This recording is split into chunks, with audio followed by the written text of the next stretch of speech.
¿Alguna vez sentiste que alguien te observaba cuando estabas completamente solo? ¿Has vivido algo que no puedes explicar, pero sabes que fue real? No estás solo. En este canal compartimos historias de terror reales que nuestros propios suscriptores nos han enviado. Relatos que ocurrieron en gasolineras solitarias, casas vacías, espejos que no devuelven tu reflejo. Y puede que la próxima historia sea la tuya. Apaga la luz, ponte los audífonos y prepárate, porque lo que vas a escuchar podría pasarte a ti. Historia 1. El hombre del reflejo. Todo empezó con el espejo del baño. Uno pequeño, redondo, de aumento, con un marco plateado que parecía más viejo de lo que debería, para un apartamento alquilado. Lo usaba cada mañana mientras me cepillaba los dientes, afeitaba el contorno de mi barba o intentaba arrancarme un pelo rebelde. Era un ritual monótono, tan automático que apenas prestaba atención. Hasta aquella mañana. Estaba inclinado sobre el lavabo, con la boca llena de espuma de pasta de dientes, cuando noté algo extraño. Me moví para escupir, y mi reflejo tardó un segundo más en imitarme. Fue un desfase sutil, como si el espejo estuviera reproduciendo una grabación con un leve retraso. Parpadeé, confundido, y mi reflejo me miró fijamente, sin parpadear. Sacudí la cabeza, atribuyéndolo al cansancio. Había dormido mal, como siempre. El trabajo en la oficina era un drenaje constante, plazos imposibles, un jefe que parecía disfrutar humillándome en las reuniones y colegas que apenas disimulaban su desdén. Estrés, pensé, solo estrés. Pero al día siguiente, volvió a pasar. Esta vez, mientras me peinaba, mi reflejo movió la mano izquierda cuando yo usé la derecha. Fue un error tan evidente que dejé caer el peine al lavabo. Me acerqué al espejo, buscando una explicación lógica. ¿Un defecto en el cristal? ¿Un truco de la luz? Pero no había nada fuera de lugar. El espejo era solo un espejo, excepto que mi reflejo no parecía estar de acuerdo. Con los días, los incidentes se volvieron más frecuentes.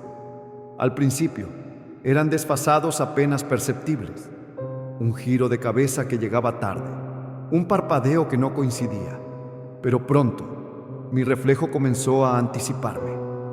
Sonreía cuando yo aún no lo hacía, una curva lenta y deliberada en sus labios que me helaba la sangre. Parpadeaba cuando mis ojos estaban fijos en él, como si quisiera recordarme que tenía su propia voluntad. Intenté ignorarlo. Cambié mi rutina, evitando mirarme directamente al espejo. Me cepillaba los dientes con la cabeza gacha. Me afeitaba casi a ciegas. Pero la sensación de ser observado no desaparecía. Una noche, después de una jornada particularmente agotadora, decidí enfrentarlo. Me planté frente al espejo del baño, con las manos temblando. Apagué la luz, sumiendo la habitación en la oscuridad. El interruptor hizo un clic seco y el silencio se apoderó del apartamento. Pero en el espejo, mi reflejo seguía allí, iluminado por una luz tenue, imposible, que no provenía de ninguna fuente en mi baño. Su rostro estaba inmóvil, excepto por esa sonrisa. No era una sonrisa amable, era la clase de sonrisa que alguien te dedica cuando sabe algo que tú no. No pude soportarlo. Corrí al salón, tropezando con los muebles en la penumbra, y me encerré en mi habitación. Al día siguiente, llamé al trabajo para decir que estaba enfermo y concerté una cita con un psiquiatra. El doctor, un hombre mayor con gafas de montura fina, escuchó mi relato con una expresión de aburrida profesionalidad. Disociación, diagnosticó, garabateando una receta. Es común en casos de estrés severo, tu mente está proyectando una desconexión con tu identidad. Toma estas pastillas y descansa. Me recetó antidepresivos y algo para dormir. No le conté lo de la luz imposible en el espejo. Sabía que no me creería. Decidí deshacerme del espejo del baño. Lo arranqué de la pared y lo tiré al contenedor de basura del edificio, ignorando las miradas curiosas de un vecino. Pero no sirvió de nada. Cada superficie reflectante en mi apartamento, el espejo del armario, la pantalla apagada de mi teléfono, incluso una cuchara de metal, mostraba lo mismo. Mi reflejo no era yo. Sus movimientos eran demasiado fluidos, demasiado deliberados. A veces, me miraba con una intensidad que me hacía sentir como una presa. Una madrugada, incapaz de dormir, me levanté y me enfrenté al espejo grande del pasillo. Me quedé completamente inmóvil, desafiándolo. Entonces, lo vi moverse.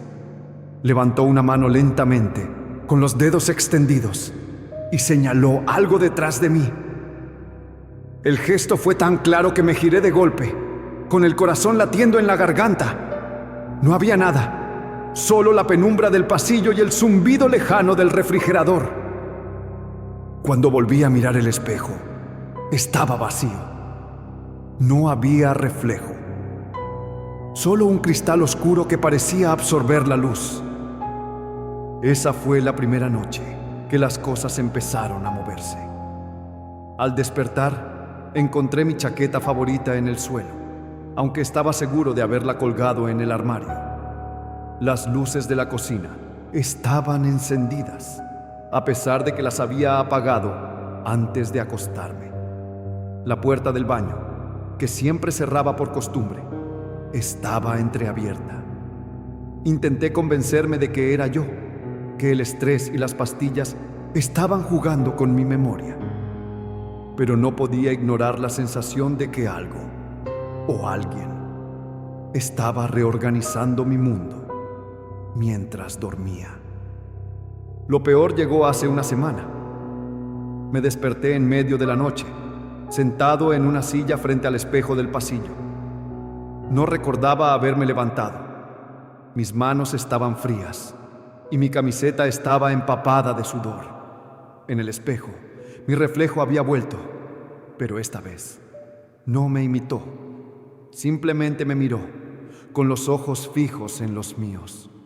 Sus labios se movieron, formando palabras que no pude escuchar, pero que resonaron en mi cabeza como un eco distorsionado. Intenté levantarme, pero mi cuerpo no respondía. Estaba atrapado, hipnotizado por esa mirada que no era la mía. Entonces, el reflejo se inclinó hacia adelante, como si quisiera salir del espejo. La superficie del cristal pareció ondularse, como agua perturbada por una piedra, y entonces, simplemente, se fue. El espejo volvió a estar vacío. Me derrumbé en el suelo, temblando, y no volví a dormir esa noche. Desde entonces, no he vuelto a ver mi reflejo. Pero lo siento, no está en los espejos, está aquí, en el apartamento, en mí. Hay momentos en los que pierdo el control de mis movimientos, como si alguien más estuviera guiando mis manos. Escribo notas que no recuerdo haber escrito, con una caligrafía que no es la mía. A veces, me despierto con el sabor de sangre en la boca, como si hubiera estado mordiéndome la lengua mientras dormía. Ayer, encontré un mensaje garabateado en un trozo de papel en mi escritorio. No te resistas. No sé si lo escribí yo. No sé si estoy loco. Pero anoche, mientras intentaba dormir, escuché un susurro. No venía de ninguna parte. Estaba dentro de mi cabeza, claro y frío, como si alguien hablara directamente en mi mente. Pronto serás yo, dijo. Hoy, evité todos los espejos. Cubrí el del pasillo con una sábana y guardé mi teléfono en un cajón. Pero no puedo escapar de la sensación de que algo está creciendo dentro de mí, ocupando más espacio cada día. Mis pensamientos se sienten extraños, como si no fueran del todo míos. A veces, me sorprendo sonriendo sin motivo, con esa misma sonrisa que vi en el espejo. No sé cuánto tiempo me queda. No sé si estoy luchando contra mi propia mente o contra algo más. Pero esta mañana, cuando me atreví a mirar por una rendija de la sábana que cubre el espejo, vi algo que no puedo explicar. No era mi reflejo, era yo, pero diferente. Mis ojos eran más oscuros, mi piel más pálida, y en el fondo del espejo, apenas visible, había una figura. No era humana, era solo una sombra, pero se movía, acercándose. No sé qué hacer. No sé si alguien me creería, pero si estás leyendo esto, si encuentras este relato en mi apartamento, no mires los espejos. No dejes que te vea, porque una vez que lo hace, no te suelta, y tarde o temprano te convierte en él. Historia 2. El amigo imaginario. Mi hijo, Lucas, tenía 5 años cuando empezó a hablar de Tomás. Era un niño alegre, de ojos grandes y risa fácil, que llenaba nuestra pequeña casa con su energía inagotable. Vivíamos solas él y yo, en un apartamento modesto en las afueras de la ciudad. Un lugar donde las paredes crujían por las noches y las ventanas dejaban pasar corrientes de aire. Después de que su padre nos abandonara, cuando Lucas apenas tenía 2 años, me había esforzado por darle una vida estable, aunque no siempre lo lograba. Mi trabajo como recepcionista en una clínica dental apenas cubría las facturas, y las noches solas a menudo me dejaban agotada, llorando en silencio para que Lucas no me oyera. Fue en ese contexto cuando Tomás apareció. Lucas lo mencionó por primera vez una tarde, mientras coloreaba en la mesa de la cocina. «Mamá, Tomás dice que quiere jugar conmigo en el parque», dijo, sin levantar la vista de su dibujo. Sonreí, asumiendo que era un amigo imaginario, algo común en niños de su edad. Le pregunté quién era Tomás, y Lucas describió a un niño como él, pero con ojos muy brillantes y una risa que hacía cosquillas. Me pareció tierno. Muchos niños inventan amigos para llenar los vacíos de la soledad. Y Lucas, que pasaba mucho tiempo solo mientras yo trabajaba, no era la excepción. Al principio, los juegos con Tomás parecían inofensivos. Lucas corría por el pasillo, riendo y hablando en voz baja, como si alguien lo siguiera. A veces, lo escuchaba susurrar por las noches desde su habitación, y aunque me asomaba para asegurarme de que estaba bien, siempre lo encontraba solo, mirando al techo o a la ventana. «Estoy hablando con Tomás», decía, y yo le revolvía el pelo, diciéndole que era hora de dormir. Pero con el tiempo, algo en las historias de Tomás empezó a ponerme nerviosa. Una noche, mientras preparaba la cena, Lucas entró en la cocina y dijo: «Mamá, Tomás sabe que guardas chocolates en el cajón de las servilletas». Me quedé helada. Era cierto, tenía una bolsa de chocolates escondida allí, un pequeño capricho que me permitía en los días difíciles. Pero Lucas nunca me había visto sacarlo, y el cajón estaba fuera de su alcance. Reí nerviosamente, preguntándole cómo lo sabía, y él se encogió de hombros. «Tomás me lo dijo». Esa noche, revisé el cajón. La bolsa estaba intacta, pero la sensación de que alguien más conocía mi secreto no me dejó dormir. Las cosas empeoraron. Una tarde, mientras lo recogía del colegio, Lucas me miró con una seriedad que no era propia de él y dijo: «Tomás dice que tú lloras cuando estoy en el colegio. Dice que no deberías estar triste». Sentí un nudo en el estómago. Nunca había llorado frente a Lucas y me aseguraba de guardar mis momentos de debilidad para cuando él no estaba. ¿Cómo podía saberlo? Intenté cambiar de tema, pero Lucas insistió. Tomás dice que te cuida cuando no estoy. Esa noche, soñé con una figura borrosa parada al pie de mi cama, con ojos que brillaban en la oscuridad. El incidente que me hizo actuar ocurrió una semana después. Estábamos en el parque y Lucas, sentado en un columpio, me miró fijamente y dijo: Tomás quiere que lo deje jugar con otro cuerpo. Dice que el mío ya le queda chico. Su voz era tranquila, casi indiferente, pero las palabras me atravesaron como un cuchillo. No supe qué responder. Lo tomé de la mano y lo llevé a casa, ignorando sus protestas. Al día siguiente, concerté una cita con una psicóloga infantil recomendada por una compañera de trabajo. La psicóloga, una mujer de voz suave y modales tranquilos, escuchó mi relato y observó a Lucas mientras jugaba con bloques en su consulta. Es un escape creativo, me explicó.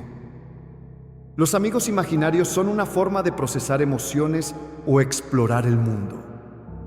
Que mencione cosas que parecen secretas probablemente sea una mezcla de intuición y coincidencia.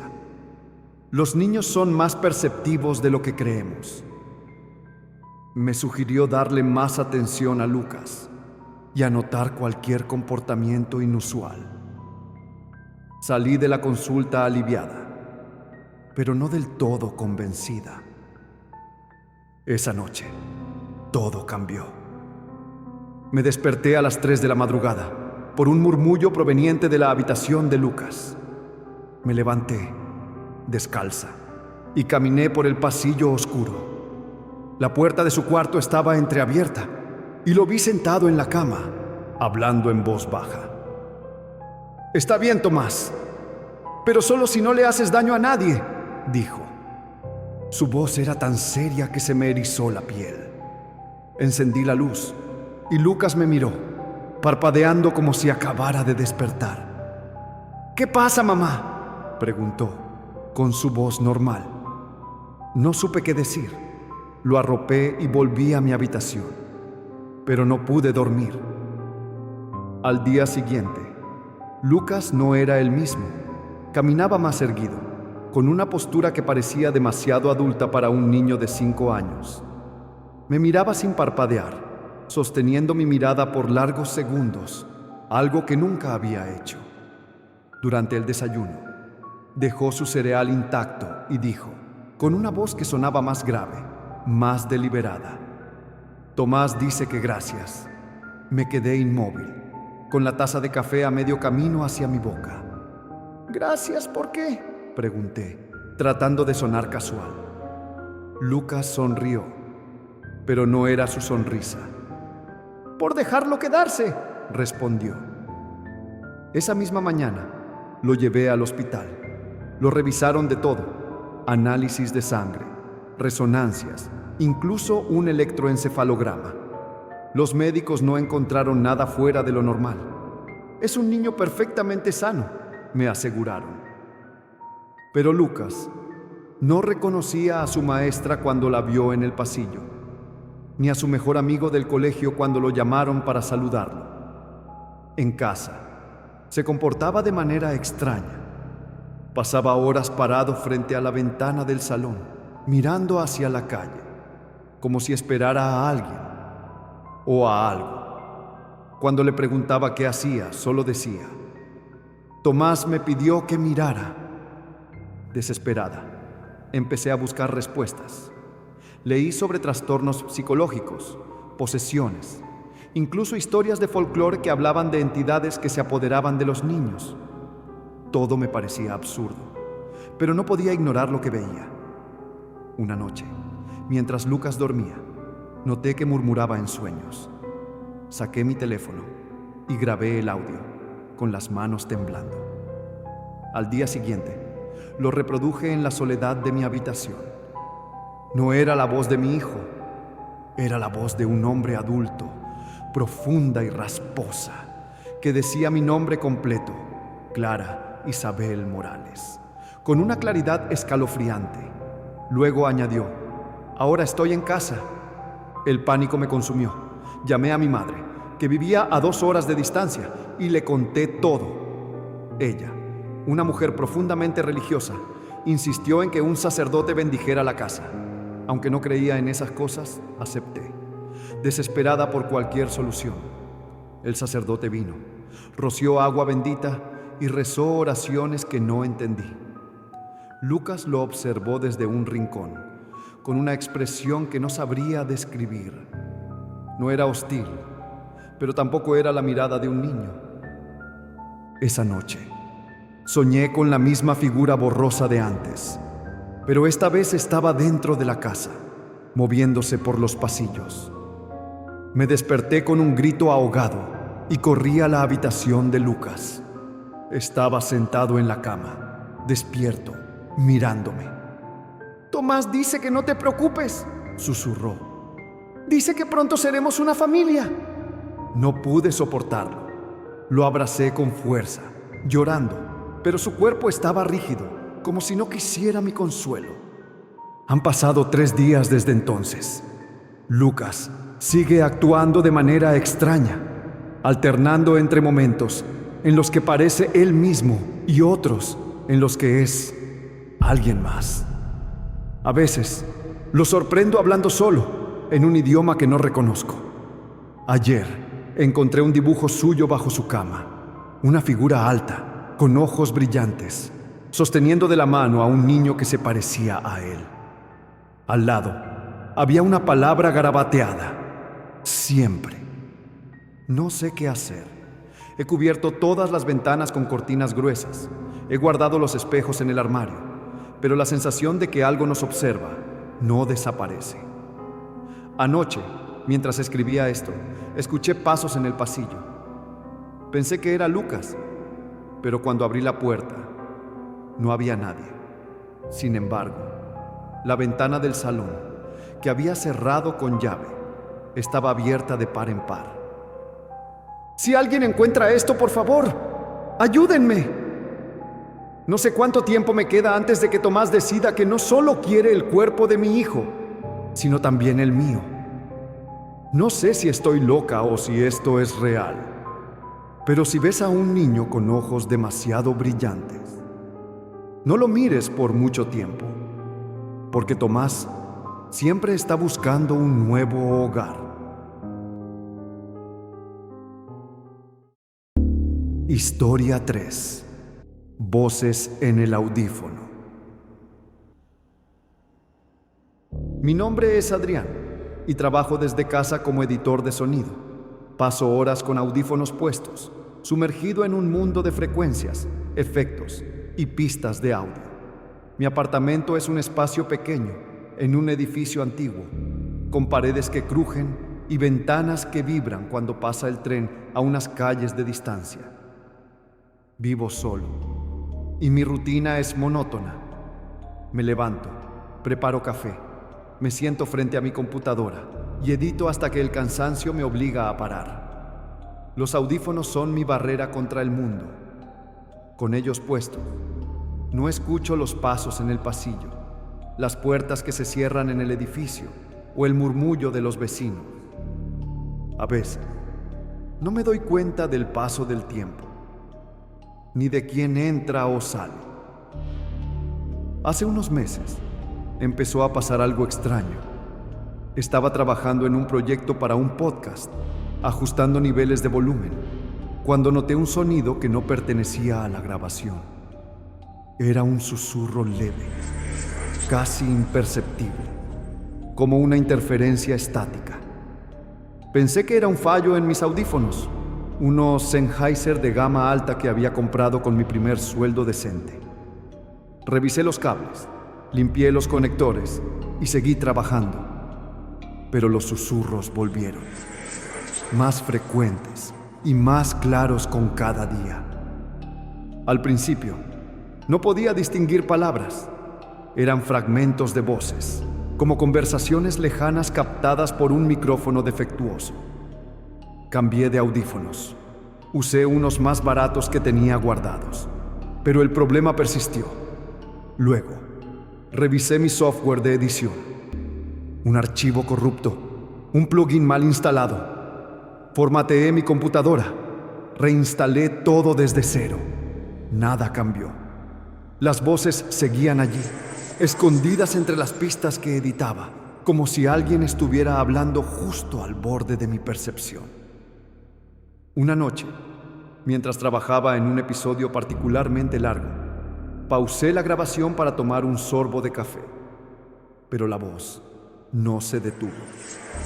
Era una voz masculina, baja y precisa, que dijo: Ahora está encendiendo la lámpara. Me quité los audífonos de un tirón, con el corazón acelerado. La lámpara de mi escritorio estaba encendida, pero no recordaba haberla tocado. Miré alrededor de mi apartamento. Las cortinas estaban corridas, la puerta cerrada con llave. Silencio absoluto. Me quedé inmóvil, esperando. Nada. Con las manos temblando volví a ponerme los audífonos. La misma voz continuó: se acaba de rascar la nuca. Lo hace cuando está incómodo. Me congelé. Me había rascado la nuca segundos antes. Un tic nervioso que ni siquiera era consciente de tener. No era una grabación. Alguien o algo estaba describiéndome en tiempo real. Arranqué los audífonos y los tiré sobre el escritorio. Revisé cada rincón del apartamento. Debajo de la cama, dentro del armario, detrás de los muebles. No había micrófonos, cámaras, ni nada que explicara lo que acababa de escuchar. Intenté racionalizarlo. ¿Estrés? ¿Insomnio? Había estado trabajando jornadas de 12 horas para cumplir con plazos imposibles, apenas comiendo, durmiendo mal. Tal vez mi mente estaba jugándome una mala pasada. Pero las voces no se detuvieron. Al día siguiente, volví a conectar mi equipo, decidido a ignorar lo que había pasado. Trabajé en silencio, sin reproducir ningún archivo, solo ajustando configuraciones. Entonces, escuché un diálogo. Eran dos voces, una grave y otra más aguda, hablando entre sí como si estuvieran en una conversación privada. ¿Crees que ya sospecha?, dijo la primera. Aún no, respondió la otra, pero pronto mirará hacia donde estamos. Instintivamente, giré la cabeza hacia la ventana. Estaba cerrada, con las persianas bajadas. No había nadie, pero la sensación de ser observado me recorrió como una corriente eléctrica. Desconecté todo. Cambié de audífonos otra vez. Compré un par nuevo en línea. Incluso llamé a un amigo técnico, Diego, que trabajaba en un estudio de grabación. Le conté lo que estaba pasando, omitiendo los detalles más perturbadores para no sonar loco. Diego revisó mi equipo y no encontró nada inusual. Tal vez es interferencia de alguna señal cercana, sugirió. Estos edificios viejos tienen cableados raros. Prueba con un filtro de corriente. Compré el filtro, pero no sirvió. Las voces seguían apareciendo, cada vez más nítidas, más personales. Una madrugada, mientras editaba en completo silencio, una voz dijo: «Está leyendo esto con los ojos bien abiertos». Estaba leyendo un correo electrónico en mi pantalla y mis ojos estaban, efectivamente, muy abiertos por la falta de sueño. Cerré la laptop de golpe, arranqué los audífonos y me levanté. El apartamento estaba oscuro, salvo por la luz azulada de mi monitor. Entonces, lo escuché. Una respiración, lenta y profunda, justo detrás de mí. Me giré, esperando encontrar algo, alguien. Pero no había nada. Solo el eco del tren a lo lejos y el crujido de las paredes. Cuando volví al escritorio, la pantalla de mi monitor se encendió sola. Un archivo nuevo, sin nombre. Había aparecido en mi carpeta de proyectos. Lo abrí con el corazón en la garganta. Era una grabación de audio de casi 2 horas. La reproduje. Al principio, solo se escuchaba un leve ronquido. Era mi voz, durmiendo. Me reconocí porque a veces me despierto con la garganta seca, como si hubiera estado roncando. La grabación seguía, capturando el sonido de mi respiración, el crujido de las sábanas, incluso un murmullo que no recordaba haber hecho. Al final del archivo, una voz clara, desconocida, dijo: «Gracias por dejarnos entrar. Ya casi estamos listos». No dormí esa noche. Apagué todos los dispositivos. Desenchufé el módem. Incluso desconecté el filtro de corriente. Me senté en el sofá con un cuchillo de cocina en la mano, mirando la puerta. No podía dejar de pensar en esa frase. Ya casi estamos listos. ¿Listos para qué? ¿Quiénes eran ellos? Intenté recordar si había hecho algo para invitar esto. Un archivo descargado por error, un correo sospechoso, pero no había nada. Mi vida era aburrida, predecible. No había enemigos, ni deudas, ni razones para que alguien me acosara. Al día siguiente, llamé a mi casero y le pedí que revisara el apartamento por posibles micrófonos o cámaras. El hombre, un tipo gruñón que apenas hablaba, recorrió el lugar y no encontró nada. «Estás paranoico», me dijo antes de irse. Pero esa noche, las voces volvieron, esta vez sin audífono. Estaba sentado en la cocina, comiendo un sándwich, cuando escuché un susurro desde el salón. «Está pensando en mudarse», dijo una voz. «No funcionará», respondió otra. Corrí al salón, pero estaba vacío. Revisé las ventanas, las puertas, todo cerrado. Desesperado, contacté a una conocida que trabajaba en ciberseguridad. Le conté todo, aunque sabía que sonaba como un lunático. Ella sugirió que mi computadora podía estar comprometida, quizás por un malware avanzado. Me ayudó a instalar un nuevo sistema operativo y a revisar cada archivo. No encontró nada sospechoso, pero mientras trabajábamos, mi monitor parpadeó y apareció otro archivo de audio. Esta vez, era una grabación de nuestra conversación, capturada en tiempo real. Al final, la misma voz desconocida dijo: «No pueden ayudarte». Me mudé a un hotel por unos días, pensando que el problema estaba en el apartamento. Pero las voces me siguieron. Las escuchaba en los audífonos del hotel, en la televisión, incluso en el zumbido del aire acondicionado. Una noche, mientras intentaba dormir, sentí una presión en el pecho, como si alguien estuviera sentado sobre mí.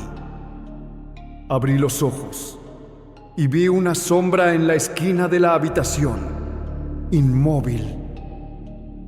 Desapareció cuando encendí la luz, pero dejé el hotel esa misma noche.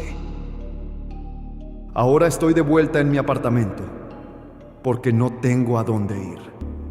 He dejado de trabajar. Mis clientes están furiosos, pero no puedo explicárselo.